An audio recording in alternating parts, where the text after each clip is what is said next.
Professor Krueger, you have been a long-standing visitor and friend to the Kiel Institute for decades. Can you still remember when this relationship started? As best I recall, I visited the Kiel Institute not long after I went to the World Bank, and that was when I was their chief economist. And that was 1982 I went there. So probably 1983 or 1984, I remember my first visit.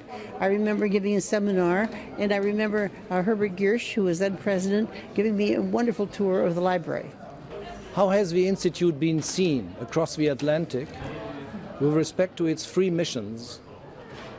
That is, an academic research center, an international economic policy think tank, and an education center.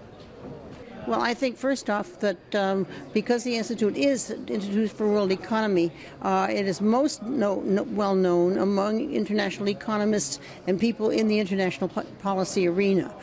It's known outside that, but I think the Weltwirtschaft Archive and the other Institute publications are, of course, more widely read among people who are closer to the interest.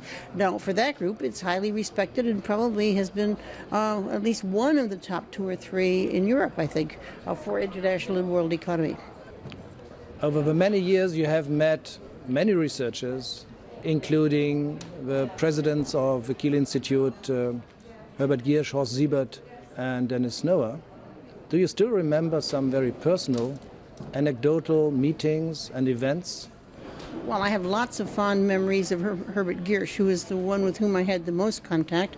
I can't say as I remember any one particular fond personal anecdote. I remember his and his wife's love of music, and I remember many other good things about him, but I can't say that I think of an anecdote. But I saw him over the years. He was a wonderful person, and he certainly was a highly respected international economist.